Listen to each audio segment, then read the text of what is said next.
Introduce you.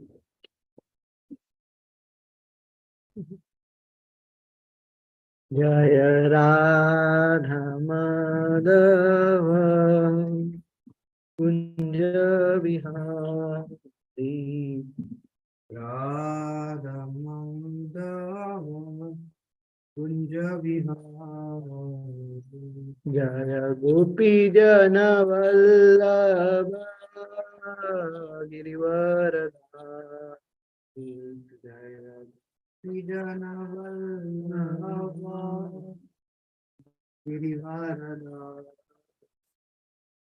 Yashodanandana Brajajanarana Yashodanandana Brajajanarana Yashodanandana Brajajanaranjana Yashodanandana Brajajanaranjana Yashodanandana Brajajanaranjana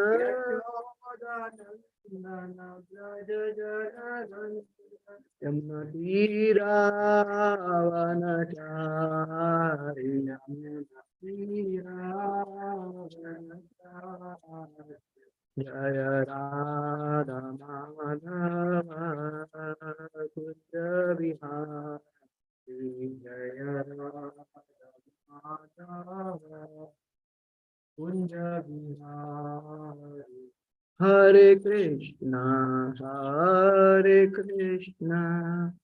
Krishna Krishna Hare Hare Hare Rama Hare Rama Rama Rama Hare Hare Hare Krishna Krishna Krishna Hare Hare Hare Rama Rama Rama Hare Hare Hare Krishna Krishna Krishna Hare Hare Hare Rama Rama Rama Hare Hare Hare Krishna Krishna Krishna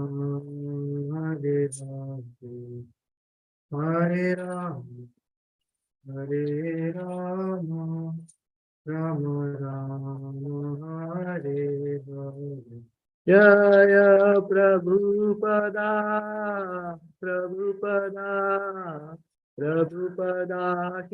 Prabhupada Kila Prabhupada ki jai. Om Namo Bhagavate Vasudevaya Om Namo Bhagavate Vasudevaya Om Namo Bhagavate Vasudevaya Today we are reading from Srimad Bhagavatam, Canto 3, Chapter 26, verse number 3. Anadiratma Purusho Anadiratma Purusho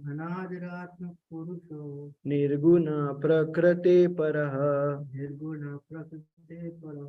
Pratyagdhama Swayam Jyotir Vishwam Yena Samanvitim Anadiratma Purusho Nirguna Prakrate Paraha Pratyagdhama Swayam Jyotir Vishwam Yena Samanvitam. Reading word to word translation. Anadir, without a beginning.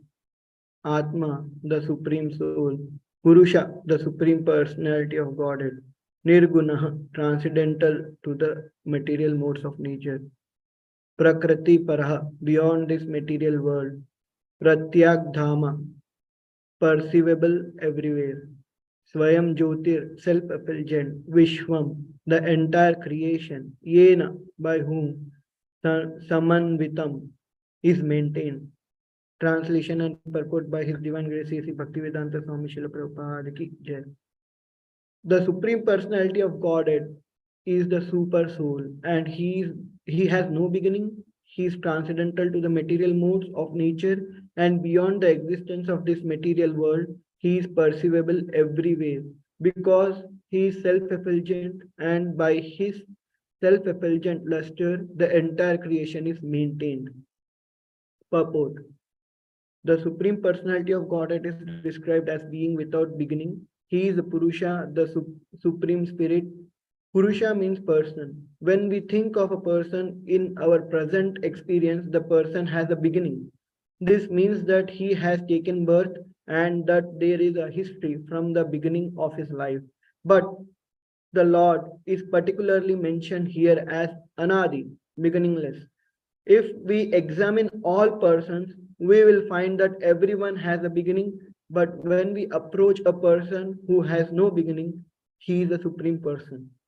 That is the definition given in the Brahma Samhita, Ishvara Paramam Krishna. The supreme personality of Godhead is Krishna, the supreme controller.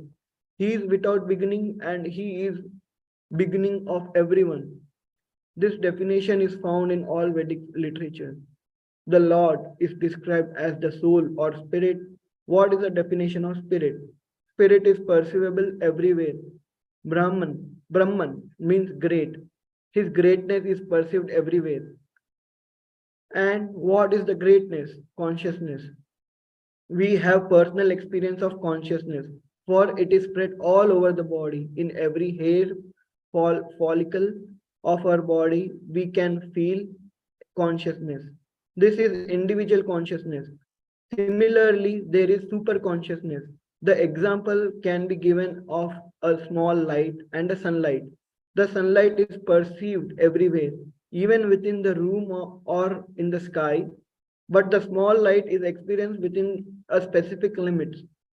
Similarly, our consciousness is perceived within the limit of our particular body, but the super consciousness or the existence of God is perceived everywhere.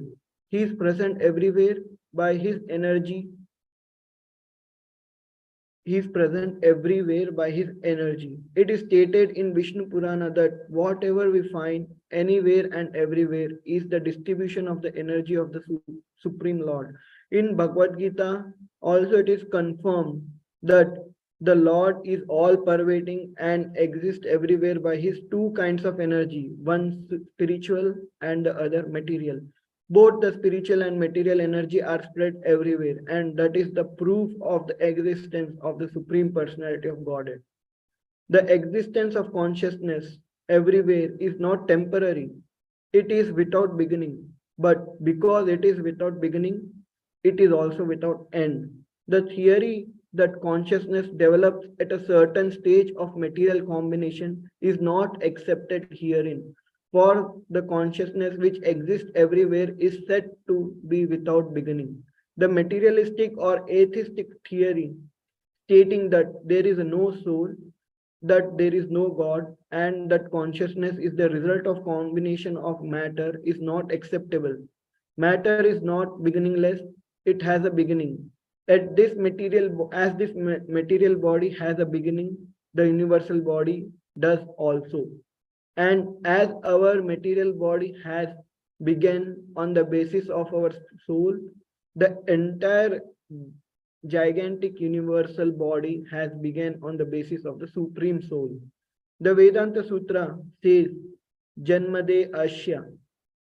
This entire material exhibition, its creation, its growth, its maintenance, and its dissolution is an emanation from the Supreme Person. In Bhagavad Gita also, the Lord says, I am the beginning, the source of the birth of everything. The Supreme Personality of Godhead is described here. He is not a temporary person, nor does he has a beginning. He is without a cause, and he is the cause of all cause. Paraha means transcendental, beyond the creative energy. The Lord is the creator of the creative energy. We can see that there is a creative energy in the material world, but he is not under this energy.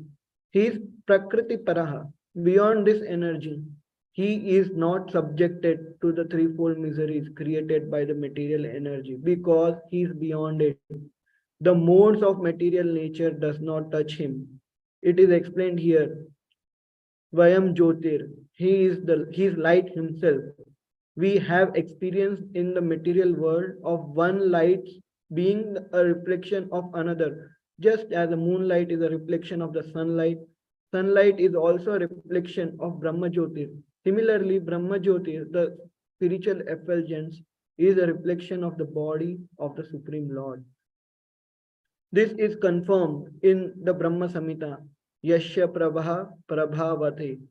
The Brahma Jyotir or Brahman effulgence is due to his bodily luster. Therefore, it is said here, Swayam Jyotir, he himself is light. His light is distributed in different ways, as Brahma Jyotir, as sunlight, and as moonlight. Bhagavad Gita confirms that in the spiritual world there is no need of sunlight, moonlight, or electricity. The Upanishad also confirm this because the bodily luster of the Supreme Personality of Godhead is sufficient to illuminate the spiritual world.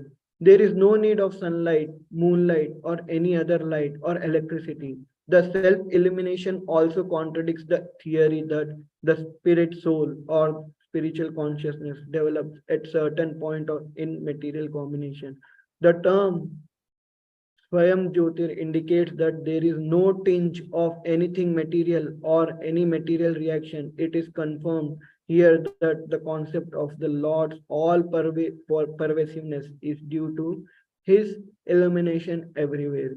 We have experienced that the sun is situated in one place, but sunlight is diffused all around for millions of miles. That is our practical experience. Similarly, although the supreme light is situated in his personal abode, Vaikuntha or Vrindavan, his light is diffused not only in the spiritual world but beyond that. In the material world also, that light is reflected by the sun globe and the sunlight is reflected by the moon globe. Thus, although he is situated in his own abode, his light is distributed all over spiritual and material world. The Brahma Samhita confirms this. Golokeva nivashate akhilatma bhuta. He is living in Goloka, but still he is present all over the creation. He is the super soul of everything, the supreme personality of Godhead. And he has innumerable transcendental qualities. It is also concluded that although he is undoubtedly a person, he is not a Purusha of this material world. Mayavadi philosophers cannot understand that beyond this material world, there can be a person. Therefore, there are impersonalities, but therefore they are impersonalist. But it is explained very nicely here that the personality of Godhead is beyond material existence. Om Ajnanatimirandasya Jnananjanashalakaya Chakshulunmilitam Yena Tasmai Shri Gurave Namaha.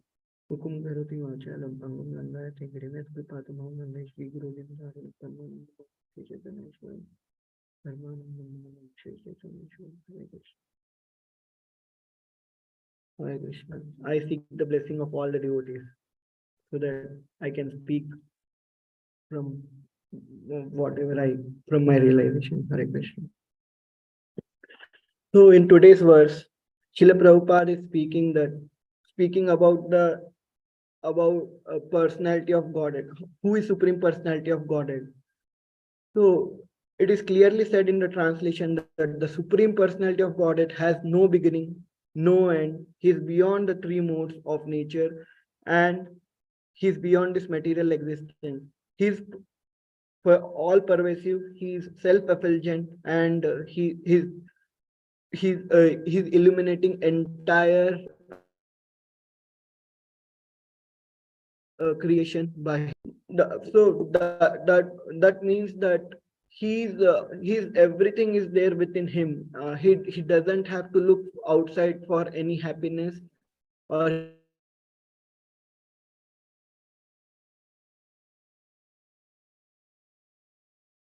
he doesn't have to look for any or he doesn't have to look for anything. By our acharyas, that it is possible to count the number of stars in this material world. It is possible to count the number of sand grains on this material, in this material creation, but it is not possible to count the unlimited pastimes of Lord Krishna. So that is what Prabhupada is explaining here. He's without any beginning, without any end. But the material world has some beginning and has end, because because of this concept, Mayavadis are thinking that even God is confined to some some form. He's limited to some uh, uh, no, sorry. So Mayavadi thinks that since there is a limit to the form, they think that he is without form. He's just a light. So what Mayavadi do? So Mayavadi wants to merge in that light, and they think that by merging that light, they also become unlimited. But that is not true. And we have seen with the experience in the Shastras, two personalities, actually five personalities, who were in Brahma Jyoti but became devotees. Our four Kumaras and Sukdev Goswami. So they were actually they were floating in Brahman effulgence. But as soon as uh, four Kumaras, when they got a desire to go and see beyond it, and they wanted to go check what was there beyond it, and they traveled to Vaikunt Loka. And as soon as they entered Vaikunt Loka, when they smelled the tulsi leaf smell, their whole consciousness was changed. They were so much attracted to the smell that instantly they got bhakti in their heart, and they were so much fortunate to meet to see Lord Vishnu. And then they started their own sampradaya. Here I was just contemplating about Ramayana pastime recently. So it is my I it is my understanding that there that our devotees are in much better place compared to materialistic. But even in devotees circle, speaking to myself, if if we want to stay away from any kind of aparad and any kind of any kind of aparad, especially, we have to be very careful. And because of our conditioning, there are times that we might not be careful, and we might do so many aparad without our knowledge or with our knowledge, without, because of our conditioning. So so if we have this consciousness that whenever we are dealing with any sattvic devotees, whenever we are dealing with any, so if we have the consciousness that whenever we are dealing with anyone, if we put Krishna in the center, the chances of making aparat will reduce. For example, if we are doing some service, and I'm speaking to myself, I generally tend to go in mode of passion many times. And when I go in mode of passion, somehow Krishna will go away from the picture. My all the consciousness is, no, there is a time limit. I have to finish my service in this much time, and then I have to finish after this service. I have to do this. Without being in present moment, I start thinking about future. When I do that, I instantly I'm coming in mode of passion. And when I'm coming in mode of passion, I as soon as Krishna goes, when when you are doing some service, there is no loving service. The love for the service will go away. And then our conditioning kicks in. And when our conditioning kicks in, depending on our condition, we start doing our service. If consciousness is very bad on the day, if even if I'm washing the pots, I will start. I'll do it in such a way that somebody else who looks around, they will think that, oh, there is some heat here, so we have to just go away. Like that, I start beating and start doing, or start like making so much noise and all. There is no loving service. There is just as a sake of service. I will be start. I'll be doing that. So why I came to this point? Because I was thinking from the Ramayana that I am either a Ravana sometimes or either Surpanka sometimes. I am Ravana when when I'm doing some service, I want to enjoy the fruit of the service separate from Krishna. So I feel myself as Ravana because Ravana wanted Krishna's energy. What is Krishna's energy? Krishna's energy is the one, according to my understanding, is that in the simple languages, Krishna's energy comes in the form of fruit. Somebody is beautiful, that is Krishna's energy. Somebody is rich, Krishna's energy. Somebody is powerful, Krishna's energy. And somebody is renounced, that is also one of the opulence. And it's all under Krishna's spiritual or material energy. But that energy is coming in the form of fruit. Somebody has done lot of austerity to become a renounce to and that is coming in the form of a fruit. And somebody has done lot of austerity to earn so much money. For uh, since it since a devotee thinks for service of Krishna, they've done lot of austerity to earn money for putting it into the service of Krishna. But if it after getting that fruit, if we want to enjoy that fruit for ourselves, in the start we were thinking that okay, we will put this fruit for Krishna service. But once it comes to us, if we without our knowledge or with knowledge, if we start using that fruit for ourselves, that will then I was thinking that I'm like an Ravana mentality. Like that energy has come to me so that I can put in Krishna's service, but I am putting for my service. That is Ravana mentality. And when coming to, I was also thinking sometimes I am Surpanka. For example, when we are in the devotee circle, we come here, we meet, and there is some festival. But what if we start if we just come here to see Krishna, and if we are not at all interested in meeting devotees, and if we have if then we start doing aparats.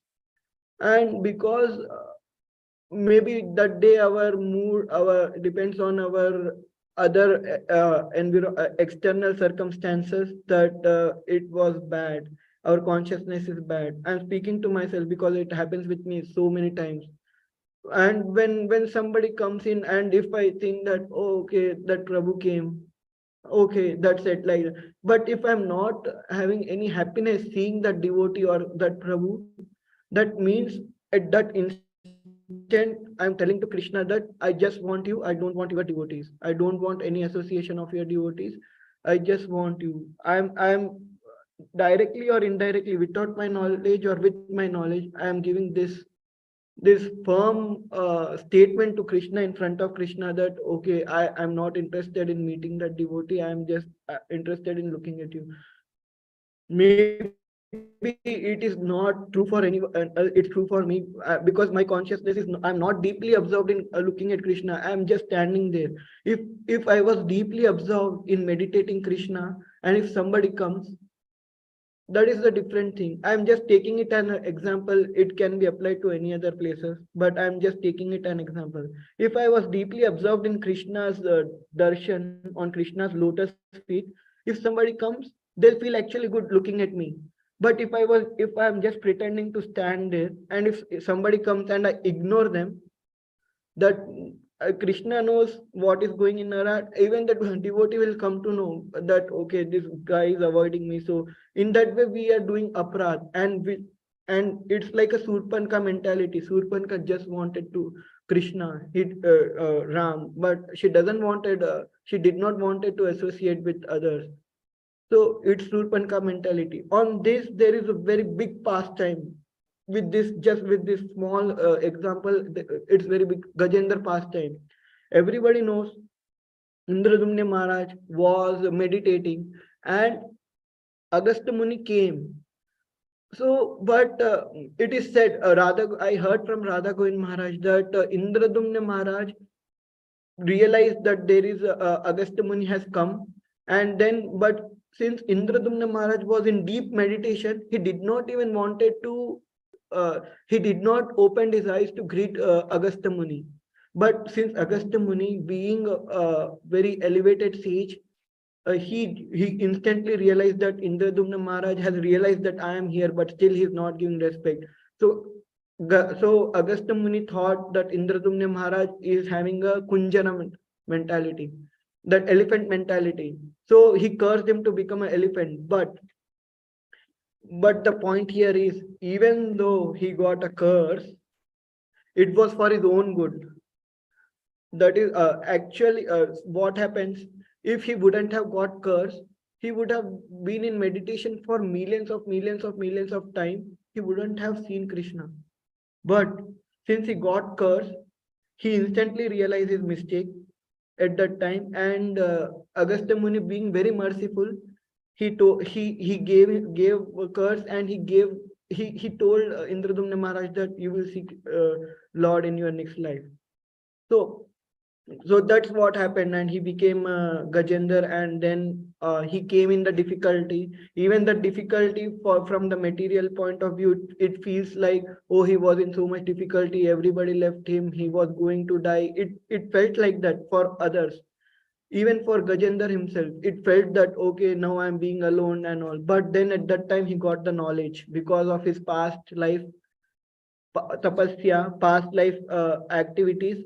At that instant, he got that knowledge that who am I, and who will come with me, and I came alone, I'll go alone. So that time he just remembered Krishna. He was praying to Krishna. Then the demigods from the sky, they were looking at Gajendra, and they were thinking, demigods were thinking that, oh, he's a foolish person, foolish elephant. We in our life, we perform so many austerities, and still we couldn't see Lord, and he's calling Lord, and and being in the elephant body, he's calling Lord. Will Lord come to save him? No way. They were thinking like that.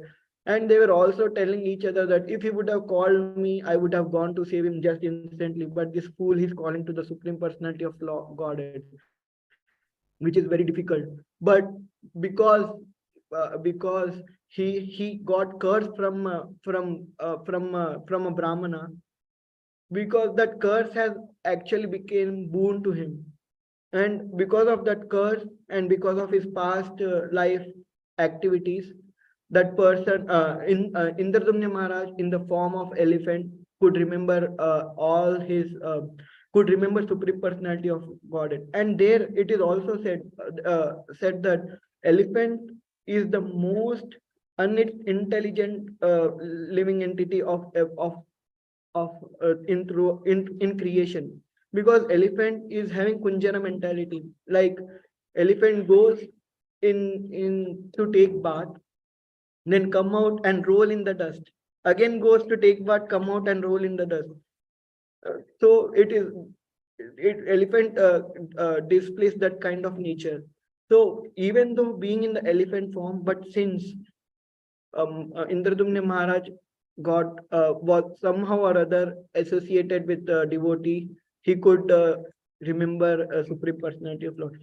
So the point of all this was, here Prabhupada is saying that Mayavadis only look for the Brahman effulgence, and they think that Supreme Personality of Godhead is formless. If he's having a form, he's limited.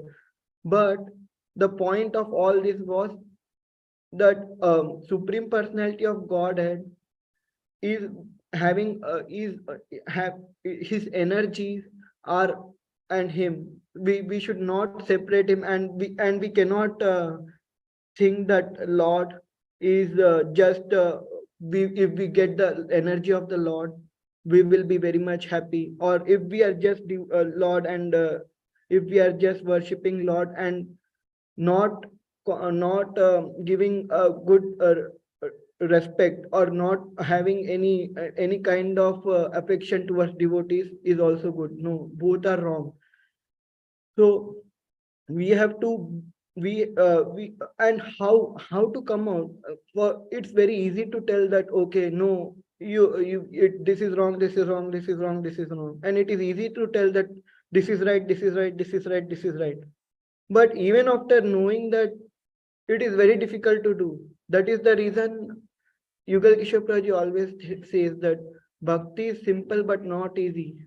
Simple because we know what is right. Many times we know, but once we come under modes of nature, like I was discussing, mode of passion. Instantly, if we are not in the present, if we are always thinking of future, then that means that mode of passion will kick in, and once it kicks in, that love, that Krishna will go away from the picture, because that loving service will become as just a service, as a matter of service. It is not a loving service anymore. It's like I have to finish this, I have to finish that, I have to finish that.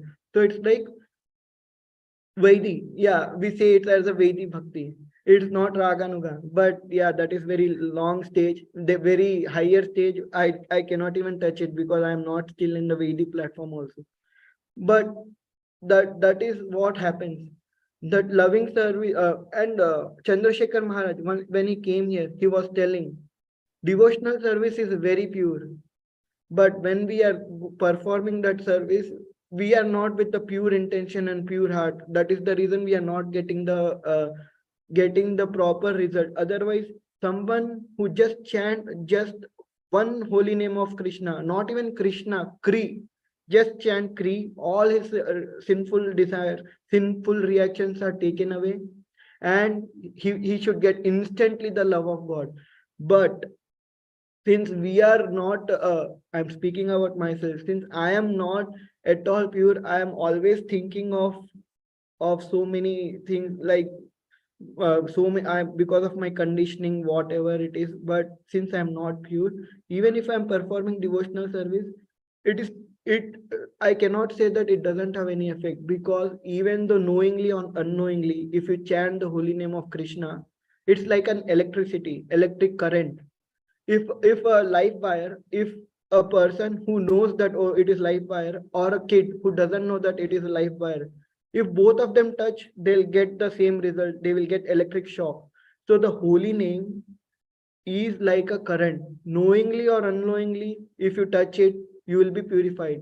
But the progress, the progress is little slower if we are doing it with not keeping Krishna in center. If we are doing it by if we are doing that service just by keeping ourselves as a center, and if we want the fruit of the service, and and if we can see, if it's like one more example Prabhupada gives in many places, that a fire, the fire looks attractive to the moth, but when that moth goes to try to touch the fire, even though moth is attracted towards fire, moth thinks that it's pleasurable.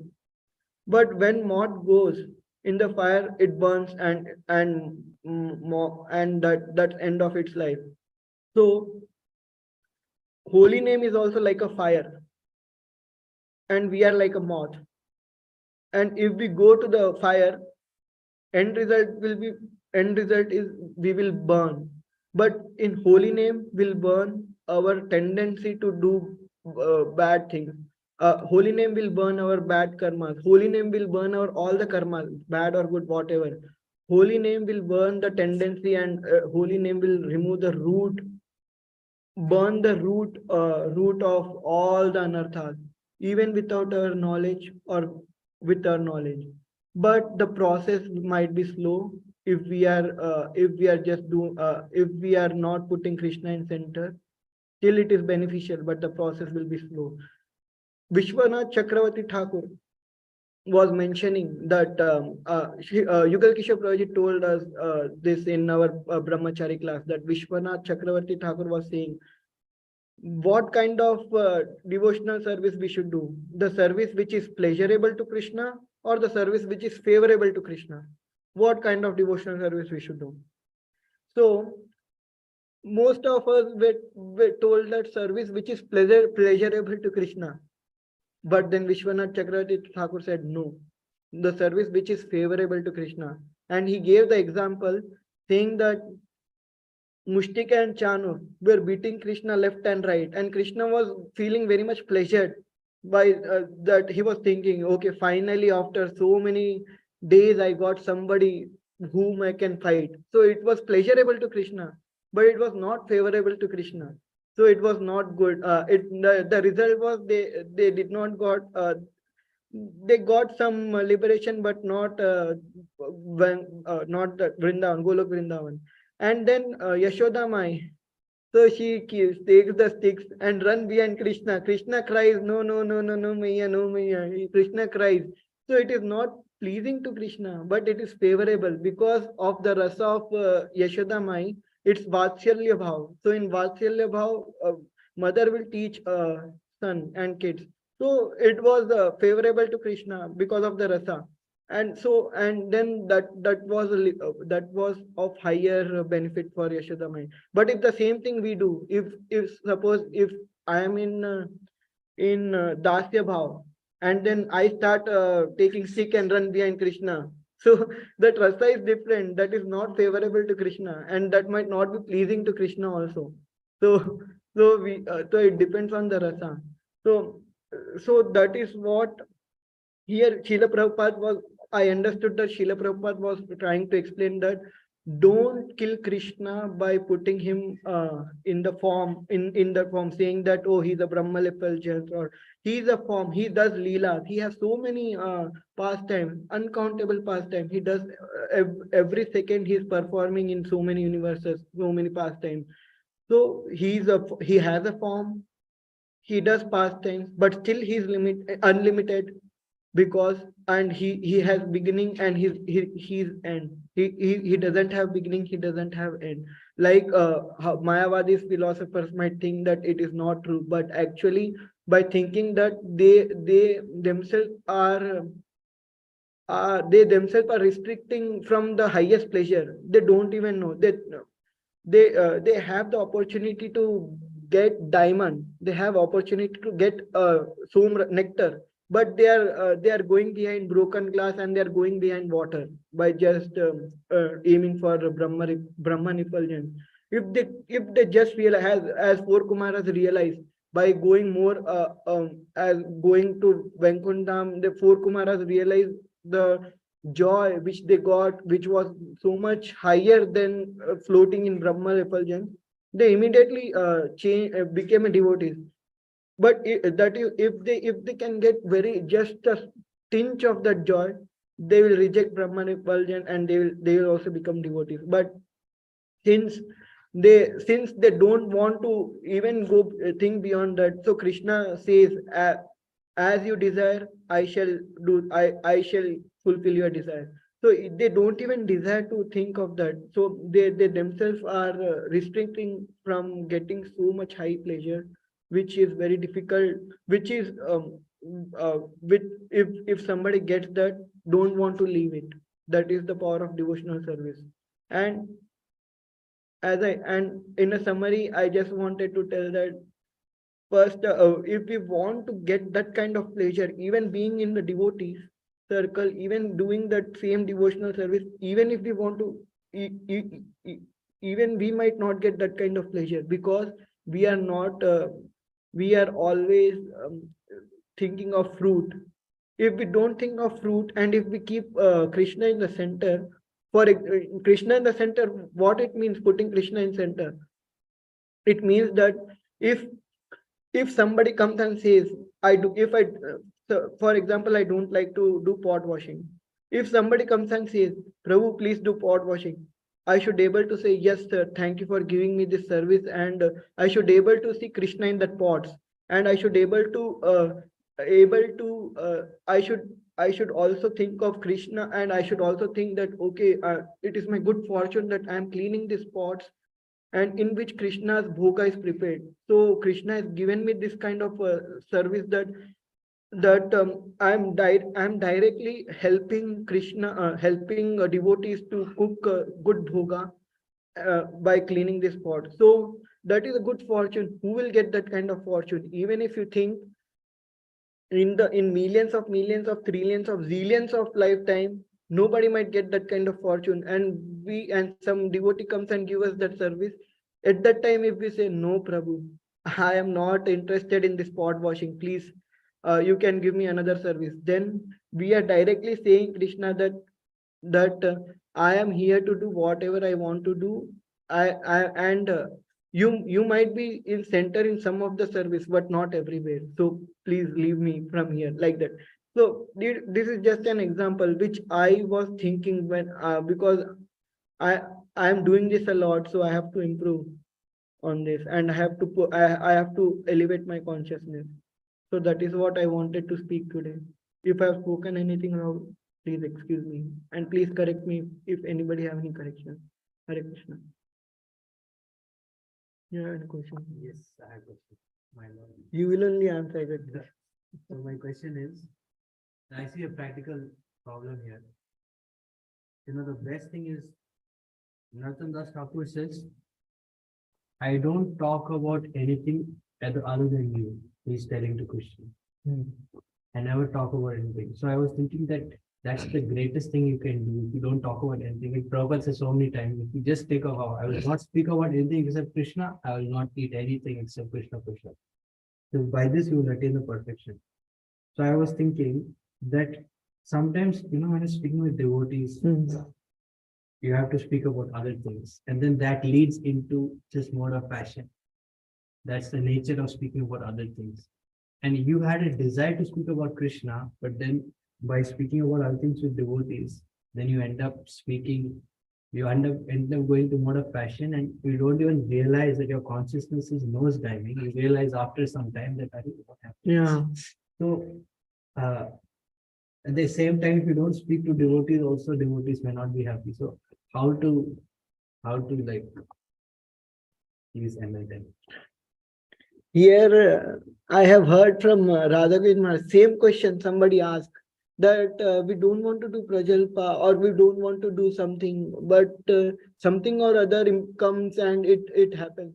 Radhakrishna Maharaj said one thing, that if you don't if you don't want to it, do Prajalpa, while speaking, it will not go in that route, first of all. If you are fully interested in speaking Krishna, it will not at all go in that route, because you are because Krishna is helping you to drive that conversation, like that Maharaj said. Secondly, Maharaj told that even if it is going that way, you can, if the devotee is very senior and you are speaking and it is going in that way, it is your humble, you can if you realize it, you can humbly tell that, you can dovetail it somehow, like he said, for example, if somebody is speaking about a news that something, oh, yesterday the train crash and many people died, and so then you can say, yeah, we'll pray for them to Krishna, that let they get next, even if they are getting next life become a devotee, will pray to Krishna that their families are good, will pray to Krishna that, like that he gave this example, like somehow in that talk we can dovetail it to Krishna consciousness also, without even hurting others, the same talk. So that is what example is. I remember exactly when he told that, Praveen. So I don't have any other answer. If you have any corrections, please correct me. No, it's very true actually. And mm, yeah. Mm, mm. Yeah, I mean the problem is I feel the problem is that like um, mm, with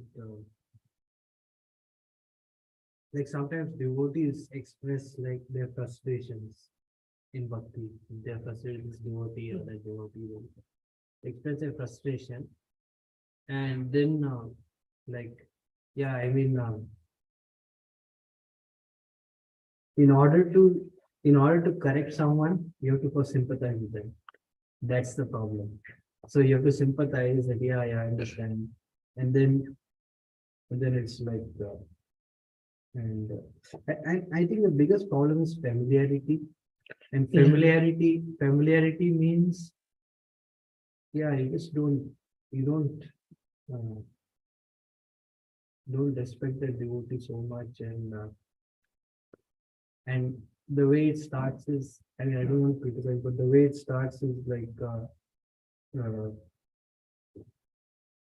yeah, we start passing comments on the that's the greatest video. We start slowly you start passing comments on devotees. It maybe we have a slight thing, you're joking or this thing, and uh, uh, if it's not done with respect, then in course of time, yeah, it's like then that's Yeah, that is the reason Yugal Kishore Prabhuji says, right, be careful and passing comments also and criticizing. If you like, as I was telling for my example, when I'm doing some pot washing, if I keep on thinking of other, my mood of goodness will change into passion. And once you are in passion, that love for that service goes away, and that loving service will become just a service, a sake of service we are doing. So when we are talking, as you told, if we are passing comments, then that means that we should be in mode of passion or ignorance. And if we are in mode of passion or ignorance, that love will go away. And if that love goes away, then our anger and frustration comes. So love is like a top layer. On that there is everything, ego, envy, and all that. If that love covering is taken away, then all that will erupted. And once it gets erupted, upstart starts. So that is what happens. yeah, and I feel like that's the greatest danger. And then and you know what happens when you start passing comments on devotees? I mean, personally, I've seen devotees doing this, and I myself practice it also. So if someone starts passing comments, someone starts treating like that. So then in my mind, I'm like, wow, Jai Ho, yeah, he is now my master, or he thinks he treats me as friend. So now on, I'll not give any instructions to him, or devotee will think I'll not give any instructions. I'll just worship him from a distance. And yeah, if he's struggling in his sadhana, if he's doing, let him and whatever. But I will not say anything. So that is the greatest danger in this. That Yeah, relationship will, and when you do with one person, you end up doing with the everyone. tendency, yes, will come. It's very dangerous actually, because I was thinking now yesterday I was talking to one devotee, and I was feeling so ecstatic in Krishna consciousness, I was like so ecstatic. I felt like dancing literally. It was like so ecstatic whole day and even this morning also. So then I was thinking that why is it that I don't feel like that with all devotees? Why I'm not feeling that same thing? Yeah, because somehow or other, somewhere comments or some little familiarity is coming. That's why I'm not able to see that devotees ecstasy in Krishna consciousness. So I feel like that's why it's so dangerous. It's so dangerous, and really- Yugal Kishore Prabhuji said one thing, right? I think he told to everyone, maybe in the class, he said that even this question is asked by many people in many lectures. I have heard that saying that I I feel good with few devotees, I don't feel good with few devotees. I am like, what should I do in that case? Since every devotee is like Krishna's servant, and everyone we have to be very lovingly. So what we can do? The answers I have heard was, you can first of all, you should never lose respect to anyone. First of all, even though you are with devotees who you love or don't love, you should have respect for everyone. That will help you to not get familiar. The medicine of familiarity is respect. So if you are respecting everyone, that will help you not get. And if you are not familiar, the main cause, if you analyze everywhere, you analyze materially, spiritually, everywhere, the main cause of relationships not uh, going bad is because of familiarity. If someone develops familiarity somewhere, whether materially in material relationships or spiritual relationships, that familiarity will be like, oh, he's my man only, he's my man only, whatever I say it will be okay. Some, just giving an example. So when that kind of thing come, respect will automatically go away. So if respect goes away, we will start blaspheming also, and we don't even stop ourselves. We will be and we don't even think that we are doing wrong. It's because our egos come then. So so the medicine of familiarity is respect. And then first then we have to respect everyone, and then we have to associate with with the devotees whom we are loving, and we have to respect from the far everyone. And if they come and give us service, we have to not like, if it is in our, if we can do that service, we have to gladly accept it, thinking that Krishna is trying to bridge our relationship. Think because Krishna will help for sure anywhere. Either they'll come for taking some service from us, or they'll come to give some service, or some devotees which we like, they are good in relationship with those devotees. So if we hang out somehow or other, there will be so many opportunities to patch up, and so many opportunities to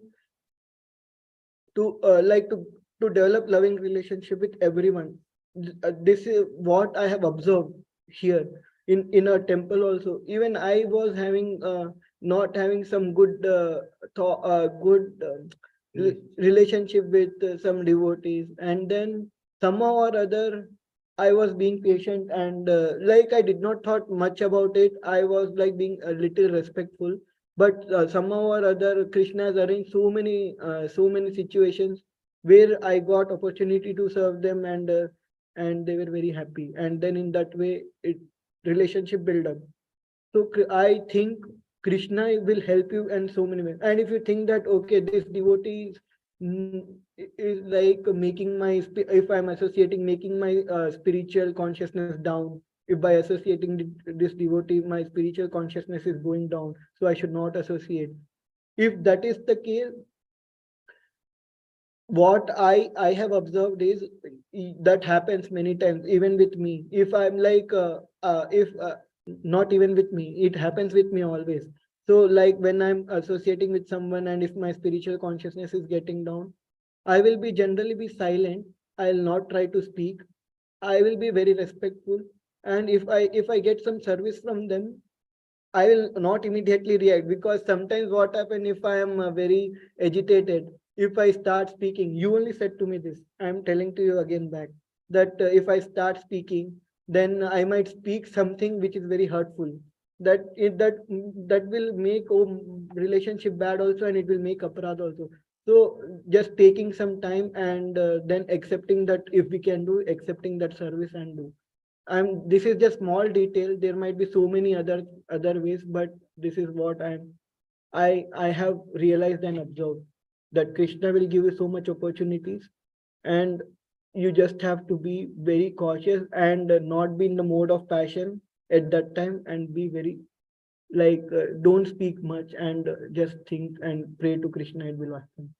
This is my answer, but there might be good. Divyati Prabhu can enlighten more if you want, and because I don't have much realization. So please share your. No, no, Prabhu.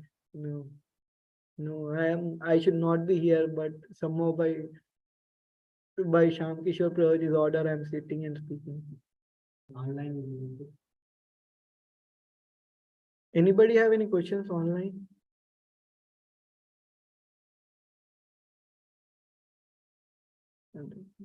No questions, Prabhuji, but I really liked the point where you again and again mentioned about service has to be loving devotional service and not mechanical. That was a very nice takeaway point. and a nice reminder. Very grateful for your class, Prabhuji. Whatever I heard, I spoke, Mataji. Thank you, Mataji. Thank you so much, Prabhuji.